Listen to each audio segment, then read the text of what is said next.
우리 오늘 함께 나눈 하나님의 말씀은 마가복음입니다. 마가복음 11장 12절에서 19절까지의 말씀입니다. 마가복음 11장 12절에서 19절까지의 말씀을 제가 한 절, 여러분이 한 절 교독하시고 마지막 한 절은 다 함께 합독하도록 하겠습니다. 이튿날 그들이 베다니에서 나왔을 때에 예수께서 시장하신지라 멀리서 예루살렘에 있는 한 무화과 나무를 보시고 혹 그 나무에 무엇이 있을까 하여 가셨더니 가서 보신즉 잎사귀 외에 아무것도 없더라. 이는 무화과의 때가 아니니라. 예수께서 나무에게 말씀하여 이르시되 이제부터 영원토록 사람이 내게서 열매를 따먹지 못하리라 하시니 제자들이 이를 듣더라. 그들이 예루살렘에 들어가니라. 예수께서 성전에 들어가사 성전 안에서 매매하는 자들을 내쫓으시며 돈과 받는 자들의 상과 열기 파는 자들의 의자를 불러 엎으시며 아무나 물건을 가지고 성전 안으로 지나다님을 허락하지 아니하시고 이에 가르쳐 이르시되 기록된 바 내 집은 만민이 기도하는 집이라 칭함을 받으리라. 너희는 관계의 소를 만들었다 하시되 대제사장들과 서기관들이 듣고 예수를 어떻게 죽일까 하고 꾀하니 이는 무리가 다 그의 교훈을 놀랍게 여김으로 그를 두려워하밀러라. 그리고 날이 저물매 그들이 성 밖으로 나가더라. 아멘. 기도드리겠습니다. 하나님, 우리 마가복음의 말씀으로 계속해서 은혜를 나누고 있습니다. 오늘 주님께서 성전을 깨끗게 하시는 모습을 봅니다. 우리는 과연 성전을 깨끗이 하고 있는지, 성전을 성전답게 하고 있는지, 또한 우리의 삶에 열매를 맺고 있는지 점검하게 하시고 우리의 삶 속에 하나님의 은혜를 따라 순종함으로 열매 맺는 우리 모두가 되게 하여 주시옵소서. 전하니나 듣느니 모두가 하나님의 말씀에 귀 기울이게 하시고 이 말씀을 따라 삶의 변화로 하나님의 기쁨 되는 우리 모든 지체들 되게 하여 주시옵소서. 우리와 함께 하시는 주님, 이 예배 가운데도 주님의 은혜로 함께 하여 주시기를 바라오며 예수님의 이름으로 기도드렸습니다. 아멘. 우리 지난 주일에는 예수님께서 이제 예루살렘 성으로 입성하시는 장면을 나누었습니다. 예수님은 아무도 타지 않았던 나귀 새끼를 타고 예루살렘에 입성하십니다. 예수님께서 입성하시자 제자들은 나귀 위에 자신들의 겉옷을 깔았고 백성들은 예수님께서 오시는 그 길에 자신의 겉옷을 깔거나 나뭇가지를 베어와서 나뭇가지를 깔아두었습니다. 이것은 왕으로서 임하시는 예수님의 임하심을 이스라엘 백성들이 기대하고 있었고 그것을 환영하는 모습이었습니다. 그러나 그 사람들이 원했던 모습대로 예수님께서는 일하지 않으시고 예수님은 죽기 위해 또한 부활하시기 위해 오셨음을 제자들에게 3번씩이나 알리셨고 그 말씀을 따라서 그 하나님의 뜻을 따라서 죽으시고 부활하시는 자리인 예루살렘으로 들어오셨습니다. 예수님은 마지막에 성전을 둘러보시면서 그곳을 마음에 담으셨다라는 우리 메시지 성경의 번역을 함께 나누면서 예수님께서 성전을 마음에 담아두시고 이 성전이 하나님께서 우리를 위해서 내어주신 공간임을 우리가 나누었습니다. 그러면서 우리가 최종적으로 사모해야 할 하나님의 나라, 우리가 바라보는 하나님의 나라에는 하나님께서 어린 양께서 성전이 되시기 때문에 더 이상 눈에 보이는 가시적인 성전이 없음을 나누었습니다. 오늘 본문에서도 예수님이 성전에 대해서 어떤 마음을 가지고 계신지 잘 드러나고 있습니다. 그런데 이에 앞서서 우리가 먼저 나누어야 할 본문이 있습니다. 그것은 바로 무화과 나무를 저주하시는 예수님의 모습을 보게 됩니다. 여러분 샌드위치 좋아하시나요? 샌드위치? 샌드위치. 편남이 저기 뒤에 손 들고 있어요. 샌드위치 좋아한대요. 어제 나음이랑 같이 샌드위치를 먹었어요. 집에 샌드위치가 있었는데 빵, 딸기잼, 햄, 치즈, 딸기잼, 빵 순이었습니다. 나미가 보고는 와 딸기잼이다 라고 얘기하고 딸기잼 샌드위치를 먹는다고 말했어요. 이제 나미에게는 딸기잼이 메인인 거예요. 딸기잼이 중요한 것입니다. 저에게는 햄치즈 샌드위치였습니다. 저는 햄치즈가 중요하거든요. 샌드위치, 햄버거도 마찬가지지만 가장 중요한 게 어디에 있죠? 네, 가운데 있습니다. 가운데. 겉에 빵도 중요하긴 합니다. 빵이 없어서는 이게 샌드위치가 아니니까. 빵 사이에, 빵과 빵 사이에 있는 그 내용물이 중요합니다. 제가 왜 갑자기 샌드위치 얘기를 하냐? 오늘 본문이 샌드위치 구조라고 불리는 본문입니다. 예수님께서 무화과나무를 저주하시고 성전에 들어가셔서 깨끗하게 하시고 다시 나오셔서는 무화과나무가 뿌리째 마른 것을 제자들이 보는 장면. 사실 마태복음에서는 이 무화과나무가 메마르는 장면을 한 구절로서 한 단락으로서 다루고 있습니다. 근데 마가복음에서는 이것을 그 가운데 성전을 깨끗게 하시는 성전 정화의 사역을 가운데 넣고 있습니다. 그러면 마가가 말하고 싶은 건 이 무화과 나무의 사건조차도 예수님께서 성전을 정결케 하시는 것에 대한 이야기로서 바라보아야 한다라고 볼 수 있습니다.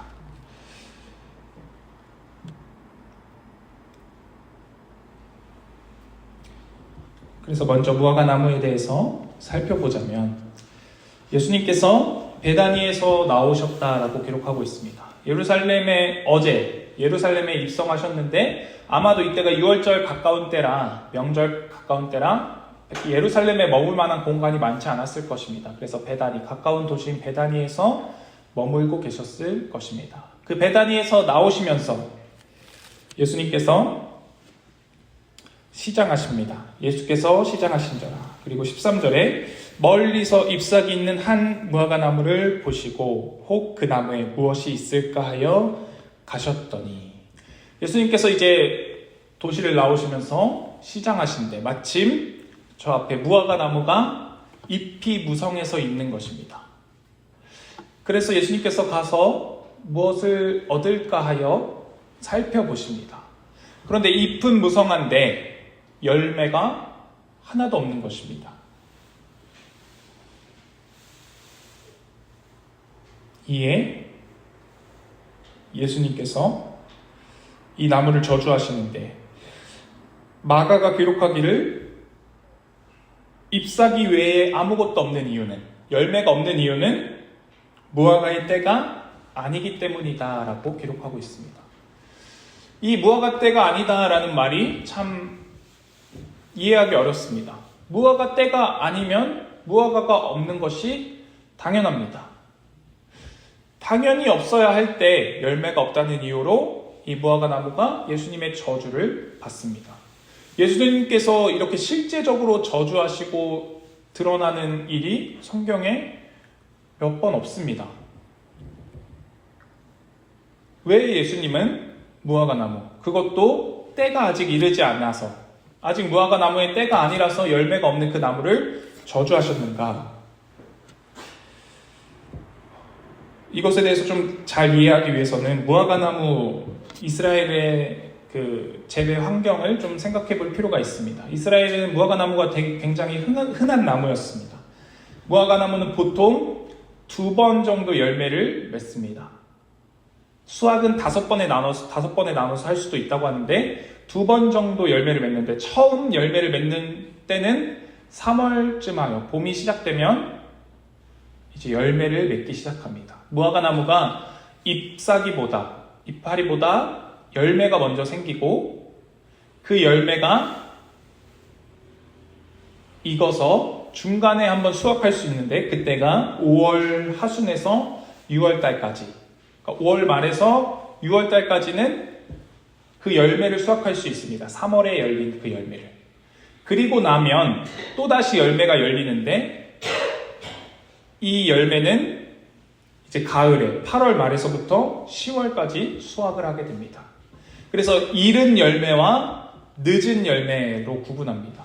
그것을 부르는 명칭도 각각 있습니다. 히브리어로는. 이 이른 열매는 늦은 열매보다 과일이 작고 당도도 떨어집니다. 그러나 허기를 채우기에는 알맞은 음식입니다. 그런데 우리 예수님께서 지금 6월절 가까이에 계신 것을 생각해보면 예수님은 4월 중순쯤 말쯤에서 계신 것입니다. 그러면 여전히 이 첫 열매의 때도 아닙니다.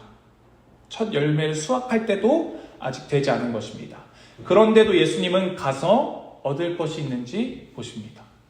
그리고 아무런 열매도 없자, 잎사귀 외에는 아무것도 없자 이 나무를 저주하십니다. 무화과나무가 그 3월에 열리는 이른 열매가 없으면 뒤늦게 열리는 늦은 열매도 맺지 않는다고 합니다. 예수님은 이른 열매를 찾으러 가셨습니다. 이른 열매를 바라고 계십니다. 크고 당도가 좋아서 정말 맛있는 열매가 아니라 당도는 좀 떨어지고 작더라도 열매, 나무의 역할, 열매를 맺기를 바라신 것입니다. 그런데 이 열매가 없자 예수님은 이 나무를 저주하십니다. 더 이상 그 나무가 열매 맺지 못하도록, 더 이상 그 나무가 나무이지 못하도록 저주하신다는 것입니다.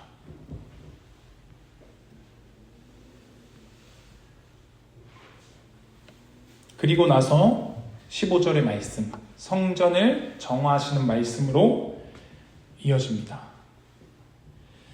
그들이 예루살렘에 들어가니라. 예수께서 성전에 들어가사 성전 안에서 매매하는 자들을 내쫓으시며 돈 바꾸는 자들의 상과 비둘기 파는 자들의 의자를 둘러 엎으시며 라고 기록되어져 있습니다. 예수님께서는 아마도 이방인의 뜰에서 이 일을 행하셨을 것입니다. 이 당시에 헤롯 성전을 좀 살펴보자면 가장 바깥으로는 이방인의 뜰이 있습니다. 누구든지 들어올 수 있는 곳. 그리고 그 안으로는 여인의 뜰이 있습니다. 부정하지 않은 이스라엘 여인들까지, 남자들과 여인들을 포함한 이스라엘 백성들이 들어올 수 있는 공간.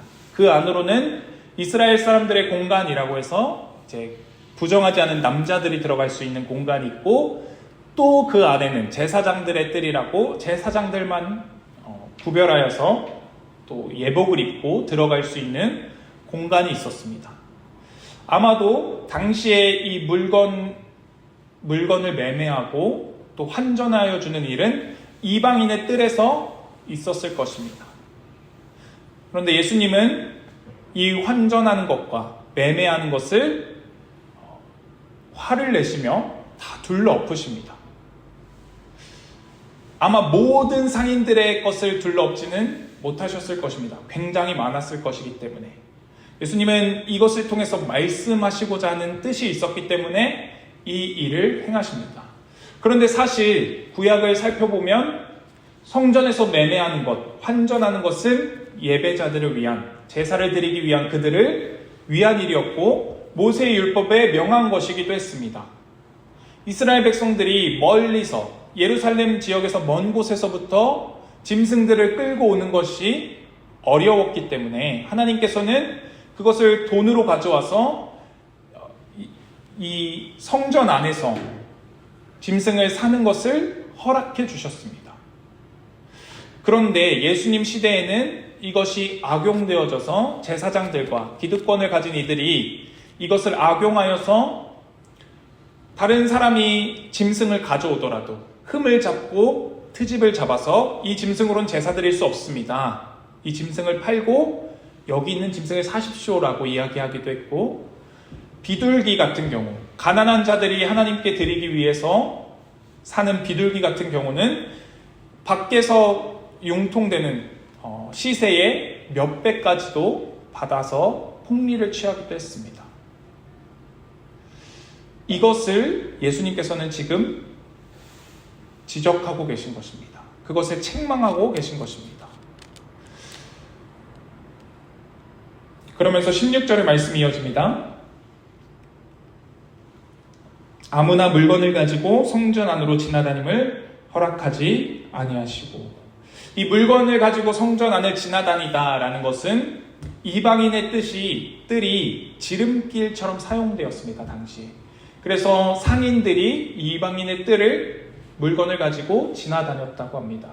예수님은 하나님의 성전이 그렇게 여김받는 것을 원하지 않으셨습니다.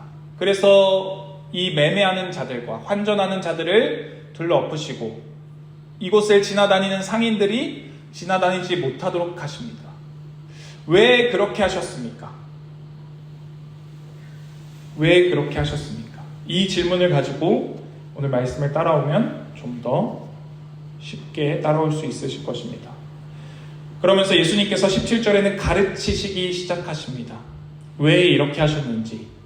이에 가르쳐 이르시되 기록된 바 내 집은 만민이 기도하는 집이라 칭함을 받으리라고 하지 아니하였느냐. 너희는 강도의 소굴을 만들었도다 하시매.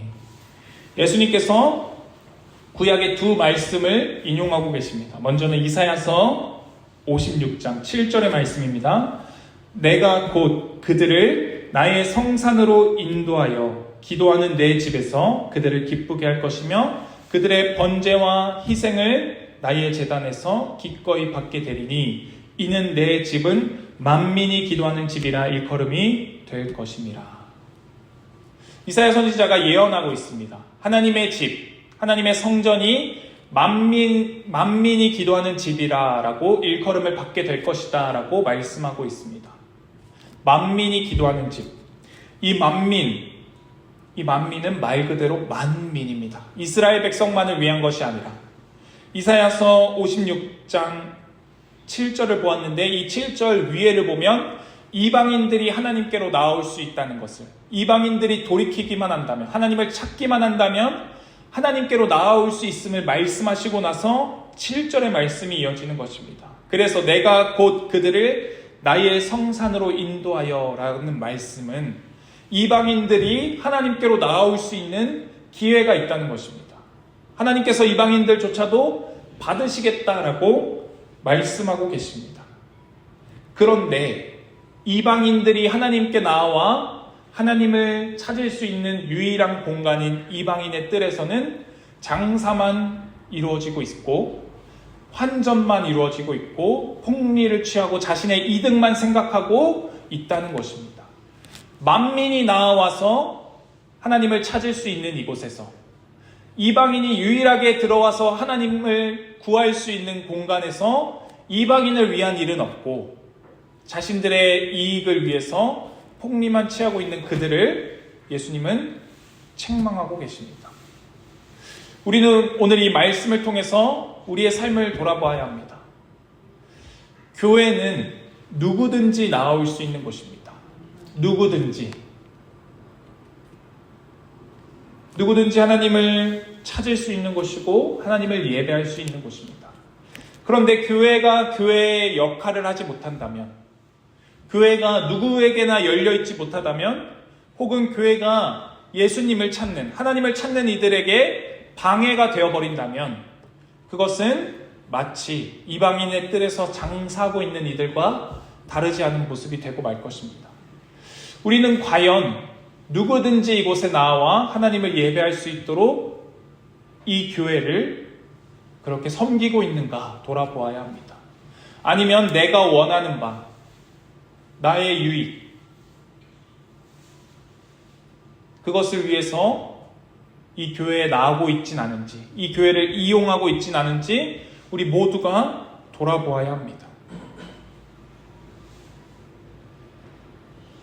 그리고 나서 예수님은 예레미야서도 동시에 인용하셨습니다. 예레미야 7장 11절입니다. 내 이름으로 일컬음을 받는 이 집이 너희 눈에는 도둑의 소굴로 보이느냐? 보라, 나 곧 내가 그것을 보았노라. 여호와의 말씀이니라. 하나님께서 예레미야를 통해서 이스라엘 백성들을 책망하시는 말씀입니다. 내 이름으로 일컬음을 받는 이 집, 하나님의 성전이 너희 눈에는 도둑의 소굴로 보이느냐라고 말씀하십니다. 하나님께서 그것을 보고 계시다라고 말씀하고 계십니다. 예수님께서는 오늘 본문에서 너희는 강도의 소굴을 만들었도다라고 말씀하십니다. 성전을, 하나님의 전을 강도의 소굴로 만들었다라는 것은 그들이 장사함으로, 매매함으로, 또 환전함으로 폭리를 취하면서 강도짓을 했다는 말씀도 되지만, 이것은 예레미야서를 통해서 보면 좀 더 깊은 의미가 있습니다. 예레미야 7장 11절을 읽어드렸는데 7장 9절 10절 그 앞에 두 절에는 이렇게 기록되어져 있습니다. 너희가 도둑질하여 살인하며 간음하며 거짓 맹세하며 바알에게 분향하며 너희가 알지 못하는 다른 신들을 따르면서 내 이름으로 일컬음을 받는 이 집에 들어와서 내 앞에 서서 말하기를 우리가 구원을 얻었나이다 하느냐. 이는 이 모든 가증한 일을 행하려 함이로다. 하나님께서 이스라엘 백성들의 죄악됨을 찝어서 말씀하고 계십니다. 너희는 도둑질하고 살인하고 간음하고 거짓 맹세하며 심지어는 바알, 이방 신에게 분향하며 다른 신들을 섬기고 있다. 그러면서도 너희는 이 전에 나와서 나는 구원받았다라고 이야기하고 있다라고 책망하십니다. 그러면서 도둑의 소굴을, 나의 이 성전이 도둑의 소굴이 되었다라고 말씀하십니다. 도둑의 소굴이 되었다는 것은 도둑이 들어가서 안전하다라고 생각하는 것입니다. 도둑의 피난처와 같은 곳입니다. 하나님의 말씀에서 벗어난 삶을 살면서 하나님의 전에 나와 나는 구원받았다, 나는 안전하다라고 이야기하고 있는 이스라엘 백성들의 삶을 하나님께서 꼬집고 계십니다.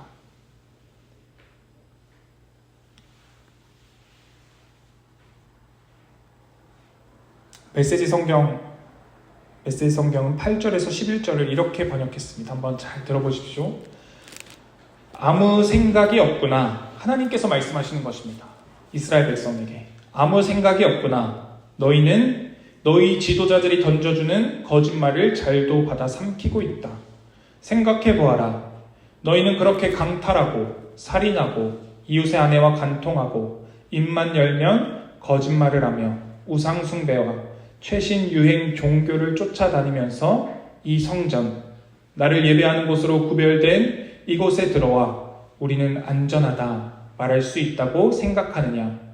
밖에서 아무리 극악한 짓을 벌였어도 이 장소에만 들어오면 아무 문제가 없다고 생각하느냐? 여기가 그런 범죄자 소굴이더냐? 너희는 나를 예배하는 곳으로 구별된 이 성전을 그런 곳으로 바꿔도 된다고 생각하느냐? 그렇다면 생각을 다시 하여라. 내가 보고 있다. 무슨 일이 벌어지고 있는지 내가 똑똑히 보고 있다 라고 말씀하십니다. 이 말씀을 통해서 강도의 소굴을 만든다 라고 말씀하시는 것은 매매하는 자들, 환전하는 자들, 그들만 책망하시는 말씀이 아니라 하나님의 전을 자신들의 마음을 그저 안위하는 곳으로 사용하고 있는 그 모든 이들을 책망하고 계신 것입니다. 밖에서는 어떻게 살든지 상관없고 밖에서는 세상과 다름없는 모습으로 살아가다가 하나님의 전에 와서는 나는 안전하다, 나는 구원받았다라고 이야기하고 있는 것입니다. 그렇다면 우리는 생각이 있습니까? 무슨 생각으로 살아가고 있습니까? 그저 무슨 짓을 하더라도 하나님의 구원을 얻은 자라고 생각하고 있습니까? 그저 예배당에 나와서 하나님을 예배하기 때문에 나는 하나님의 백성이다라고 안심하고 있진 않습니까?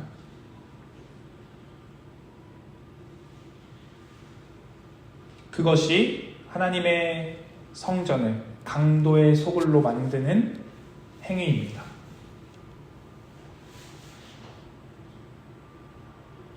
우리는 우리의 삶이 그냥 흘러가도록 내버려 두어서는 안 됩니다. 그냥 되는 대로 살아서도 안 됩니다. 어떻게 살든지 상관없이, 무슨 짓을 하든지 상관없이 주일에 예배당 나왔다고 해서 다 된 것이 아닙니다. 우리는 우리의 삶을 바로 잡아야 합니다. 우리는 하나님의 말씀에 순종하는 자가 되어야 합니다.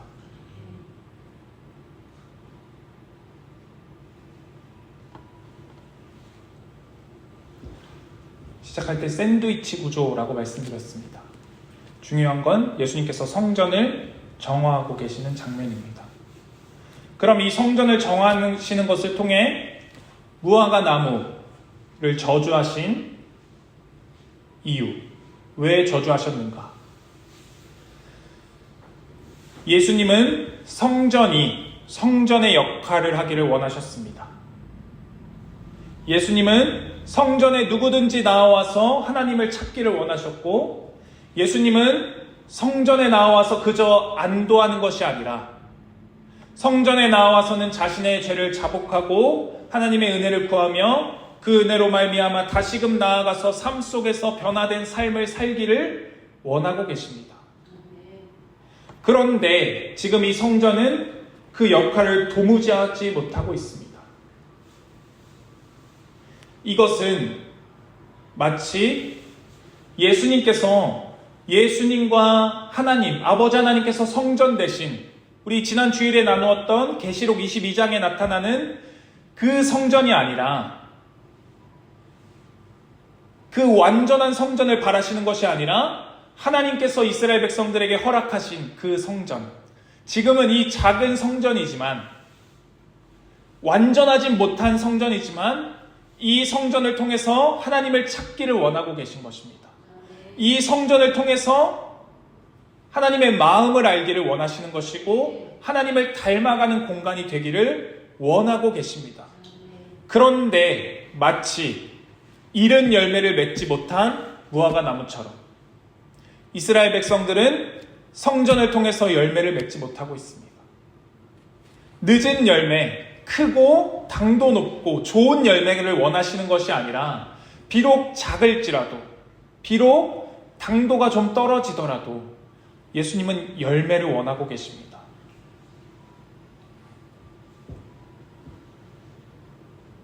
우리는 열매를 맺는 자들이 되어야 합니다. 지금 우리는 크고 당도 좋은, 가치 있어 보이는 좋은 열매는 맺지 못할 수 있습니다. 그러나 우리가 하나님을 믿는 자라면, 우리가 그리스도를 따르는 자라면 우리는 작은 열매라도 맺어야 하는 때입니다. 그 열매가 비록 다 익지는 못했더라도 열매를 가지고 있어야 합니다. 무화과 나무는 열매조차 없었습니다. 그래서 저주를 받았고 뿌리째 말라서 죽고 말았습니다. 우리의 삶도 하나님 앞에 열매 맺는 삶이 되어야 합니다. 모든 부분을 완벽하라라고 말씀드리는 것이 아니라 우리의 삶의 작은 열매, 우리의 삶에 당도는 좀 떨어지더라도 허기를 가시게 할 수 있는 그 열매가 있어야 한다는 것입니다. 하나님께서 잎이 무성한 우리에게 와서, 잎이 무성하면 그 작은 열매가 있어야 함에도 그 열매가 없다면 하나님께서 우리를 책망하시겠다라는 것입니다.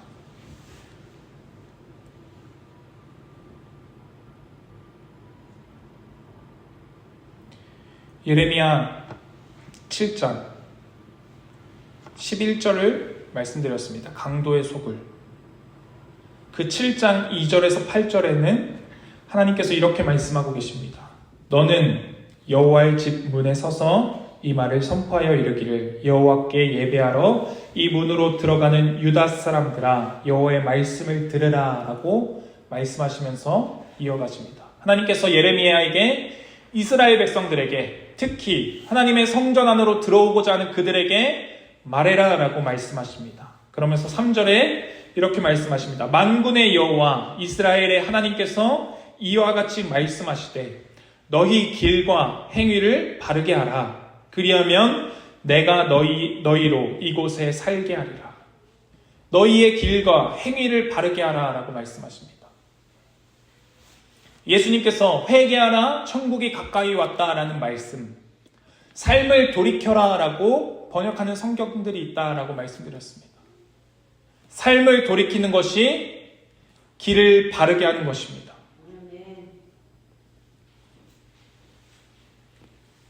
그러면서 4절에 너희는 이것이 여호와의 성전이라 여호와의 성전이라 여호와의 성전이라 하는 거짓말을 믿지 말라. 성전이 여호와의 성전이다라고 말하는 거짓말을 믿지 말라라고 말씀하십니다. 그러면서 5절 6절에 이렇게 말씀하십니다. 너희가 만일 길과 행위를 참으로 바르게 하여 이웃들 사이에 정의를 행하며 이방인과 고아와 과부를 압제하지 아니하며 무죄한 자의 피를 이곳에 흘리지 아니하며 다른 신들 뒤를 따라 화를 자초하지 아니하면 내가 너희를 이곳에 살게 하리니 곧 너희 조상에게 영원 무궁토록 준 땅이니라. 보라 너희가 무익한 거짓말을 의존하는도다. 그저 성전이 있다고 그저 그곳에 들어갔다고 안전하지 않다는 것입니다. 길과 행위를 바르게 하라라고 하나님께서 말씀하십니다. 예수님께서 열매를 맺으라라고 말씀하시는 것과 같습니다. 하나님은 예레미야를 통해서 이스라엘 백성들이 삶을 바꾸기를 원하셨습니다. 하나님 앞에 나와 제사 드리는 것으로 만족하는 것이 아니라 자신들의 삶, 이웃을 피폐하게 하는 삶에서 이웃을 살리는 삶으로 하나님이 아닌 이방신을 쫓는 삶에서 하나님을 따르는 삶으로 돌이키기를 원하셨습니다.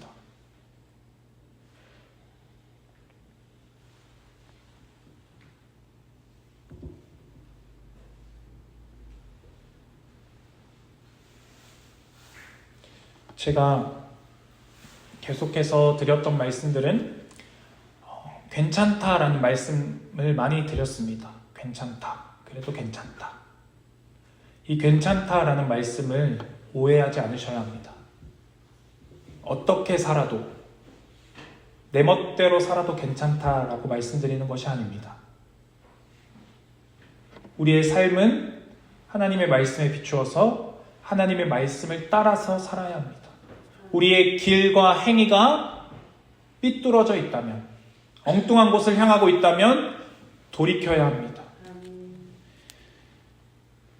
우리가 과연 조금 작더라도, 당도가 떨어지더라도 열매를 맺고 있는지 돌아봐야 합니다. 우리가 과연 하나님을 닮아가고 있는지 살펴봐야 합니다. 우리가 과연 하나님의 뜻에 순종하고 있는지 돌아봐야 합니다. 이것은 지금 할 수 있는 것을 하라라는 말씀입니다.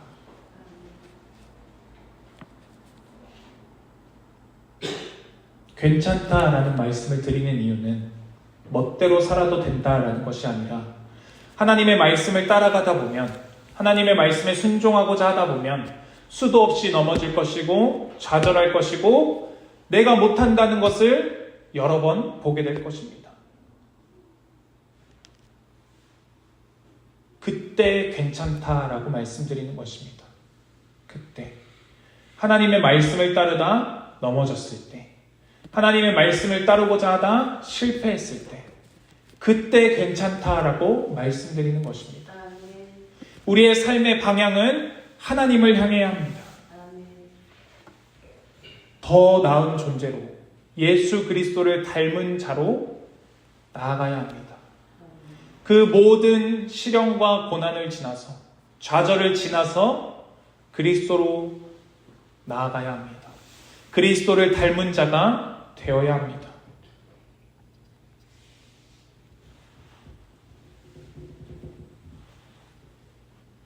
구약의 그들은 알지 못했지만 우리는 알고 있습니다. 그리스도께서 우리를 어떻게 사랑해 주셨는지, 그리스도께서 우리에게 그 사랑과 은혜를 주시기 위해 십자가를 지셨음을 알고 있습니다. 구약의 백성들은 희미한 빛을 보고 쫓아갔지만 우리는 밝은 빛을 보고 따르고 있습니다. 우리에게는 부활의 소망이 있고 우리에게는 하나님의 사랑과 은혜가 충만합니다. 감사한 것은 예레미야, 강도의 속을 인용하신 그 예레미야서 31장 31절에서 34절은 은혜의 말씀이 담겨 있습니다. 이 소망의 말씀으로 오늘의 설교를 마치려고 합니다. 예레미야 31장 31절에서 34절의 말씀입니다. 여호와의 말씀이니라. 보라, 날이 이르리니 내가 이스라엘 집과 유다 집에 새 언약을 맺으리라. 이 언약은 내가 그들의 조상들의 손을 잡고 애굽 땅에서 인도하여 내던 날에 맺은 것과 같지 아니할 것은 내가 그들의 남편이 되었어도 그들이 내 언약을 깨뜨렸음이라.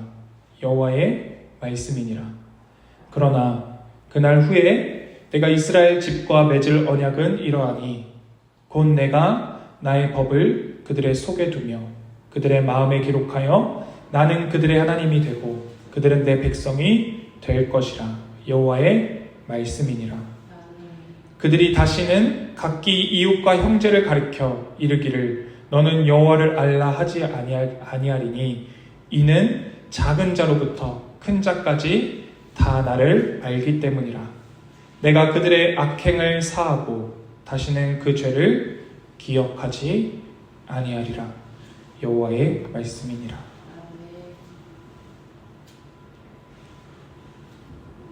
구약의 이 소망의 말씀을 어렴풋이 붙잡았던 그들, 마음에 새기겠다는 새 언약, 우리의 죄를 기억하지 않으시겠다는 하나님의 말씀, 우리는 이 말씀이 어떻게 이루어졌는지 알고 있습니다.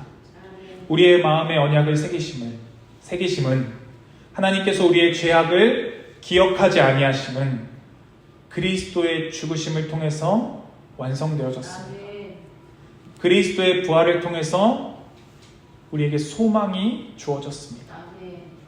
그 사랑을 알기에 우리는 괜찮습니다. 아무렇게 살아도 괜찮다는 것이 아니라 하나님의 길을 따르다 넘어져도 괜찮습니다. 실수해도 괜찮고 실패해도 괜찮습니다. 그 넉넉한 아버지 하나님의 품 안에서 자라가는 우리 모두가 되기를 바랍니다. 기도드리겠습니다. 하나님 아버지,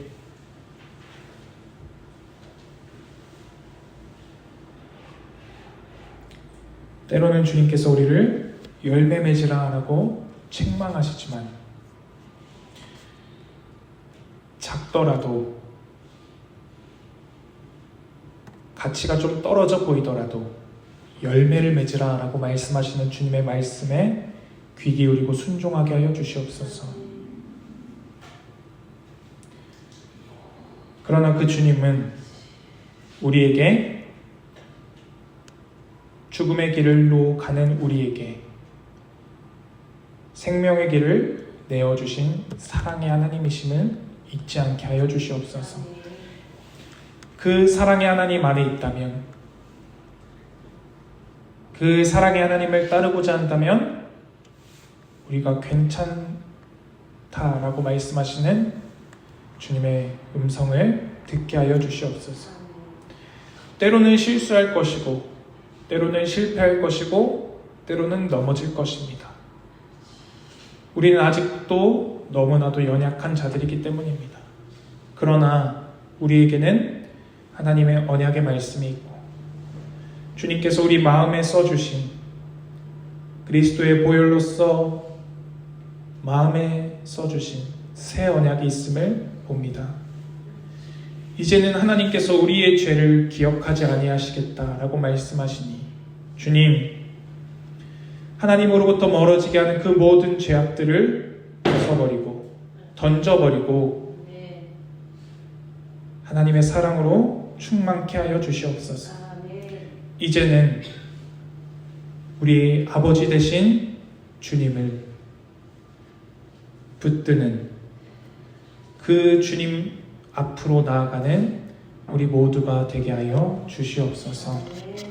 우리의 사랑 되신, 우리를 사랑하시는 예수님의 이름으로 기도드렸습니다. 아멘.